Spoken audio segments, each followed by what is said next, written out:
Hello, আসসালামু আলাইকুম। সবাই কেমন আছেন? আশা করি সবাই ভালো আছেন। এই মুহূর্তে যারা এই ভিডিওটি দেখছেন, যারা না দেখছেন তারাও ভালো আছেন। আজকে রান্না করেছি পটল আলু দিয়ে ইলিশ মাছ, যেটা সবার অনেক পছন্দের। তাহলে চলুন রান্না শুরু করা যাক।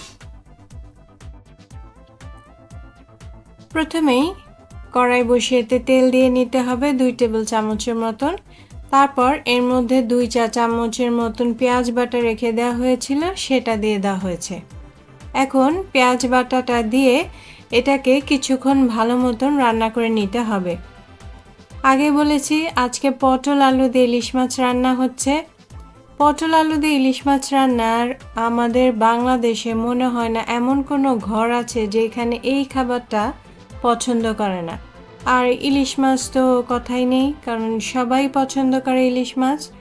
আমার মনে হয় খুব কম মানুষই আছেন যারা ইলিশ মাছ পছন্দ করেন না। আমি জানি না এরকম মানুষ কয়জন আছেন।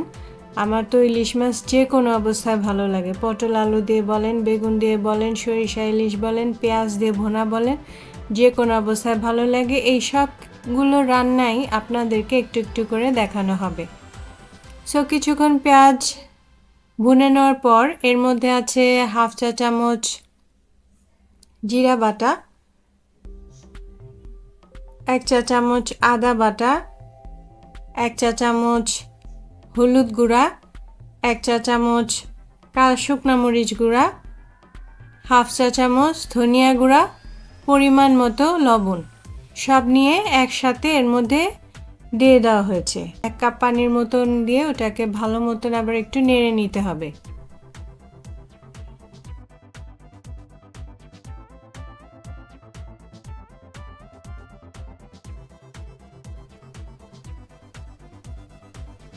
এখন একটু ভালো মতন কষিয়ে নিতে হবে পানি দিয়ে, মশলাটা যেন কাঁচা গন্ধ না থাকে, যেটা আমি প্রত্যেক ভিডিওতেই বলে থাকি।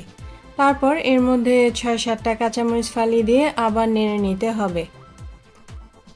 ভালো মতন নেড়ে নিয়ে এর মধ্যে আবার একটু পানি দিতে হবে মাছ কষানোর জন্য। খুব বেশি না, হাফ কাপ পরিমাণ পানি দেওয়া হয়েছে। এই হাফ কাপ পরিমাণ পানি দিয়ে এর মধ্যে এখন ইলিশ মাছগুলো দিয়ে কষিয়ে নিতে হবে। নর্মালি আমরা জানি ইলিশ মাছ অনেকেই কষায় না, কষাতে হয়ও না, দিলেই হয়ে যায়। তারপরেও যদি একটু কষিয়ে নেওয়া হয় তাহলে ভালোই লাগে। মাছের ভিতরে মশলা লবণটা ঠিক মতন ঢোকে, এর জন্য খেতেও মজা লাগে। তো হালকা একটু কষিয়ে নিলে খারাপ না। সো আম্মু সবসময় কষিয়ে নেয়। এখন এটা যার যার ইচ্ছা, চাইলে কেউ কষাতে পারেন, চাইলে কেউ নাও কষাতে পারেন। যখন একবারে ঝোল দেওয়া হয় তখন মাছটা দিয়ে দিতে পারেন। মাছটা কষানো হয়ে গেছে, এখন তুলে নেওয়া হচ্ছে। তুলে নিয়ে এর মধ্যে দিয়ে দিতে হবে আলু পটলগুলো দিয়ে এখন আবার এটাকে ভালো মতন কষিয়ে নিতে হবে। আলু পটলগুলো ঢেকে ভালো মতন কষাতে হবে। এর মাঝে কিন্তু আমরা কয়েকবার এটাকে নেড়ে দেওয়া হয়েছিল। এত তো বারবার দেখানো সম্ভব না, তাই আমরা অল্প করে দেখাচ্ছি। আলু পটলটাকে এখন কষিয়ে নিয়ে তখন এক্সট্রা পানি দেওয়া হয়নি, যতটুকু আলু পটলের পানি ছিল সেটা দিয়ে কষানো হয়েছে। তো গলার জন্য আরেকটু পানি লাগবে, তাই এখন আরও 2 কাপ পানি দেওয়া হলো, যেন আলু আর পটলটা সুন্দরভাবে গলে যায়। এই কষানোর মাঝখানেও কিন্তু আমরা কয়েকবার নেড়ে দিয়েছিলাম। সো আলু পটল খুব সুন্দরভাবে গলে গিয়েছে। এখন এর মধ্যে ঝোলের জন্য পানি দিয়ে দেওয়া হচ্ছে। সো ঝোলের জন্য এর মধ্যে প্রায় 4.5 কাপ পানি দেওয়া হয়েছে। আমার আবার ইলিশ মাছের আলু পটলের তরকারিতে ঝোলটা খুব ভালো লাগে, সেজন্য পানিটা একটু বেশি দেওয়া হয়েছে। কেউ যদি মনে করেন যে না একটু কম করবেন, তাহলে সেই ক্ষেত্রে পরিমাণ মতো পছন্দ মতো পানি দিতে পারেন। তবে আমার কাছে ইলিশ মাছ দিয়ে আলু পটলের তরকারি একটু ঝোলঝোলি ভালো লাগে। যাই হোক, বলক এসে গেছে আমাদের আলু পটলের ইলিশ মাছ দিয়ে রান্নার তরকারিটা। এখন এর মধ্যে মাছ দিয়ে দেওয়া হচ্ছে। মাছগুলো দিয়ে এখন এটা মানে যতটুকু ঝোল খাবো ততটুকু না হওয়া পর্যন্ত আমরা অপেক্ষা করব। সো তরকারিতে ঝোলটা দিয়ে এখন একটু চেখে নেওয়া হচ্ছে যে লবণ ঠিক মতো আছে কিনা।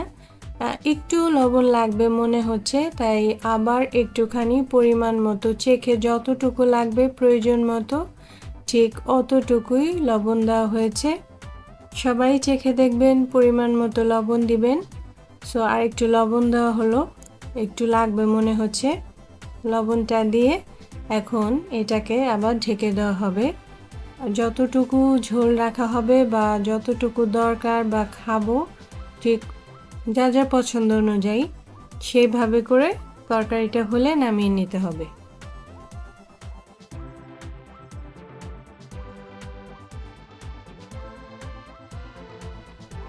কিছুক্ষণ পর এর মধ্যে দিয়ে দেওয়া হলো ধনিয়া পাতা। ধনিয়া পাতা দিয়ে আবার ঢেকে কিছুক্ষণ রাখা হবে। এটাই হচ্ছে ফাইনাল প্রসেস, এরপরে একবারে নামানো হবে। সো আমার মনে হচ্ছে মানে তরকারি আমার অনুযায়ী হয়ে গেছে, এই ঝোলটা আমার খুব পছন্দ।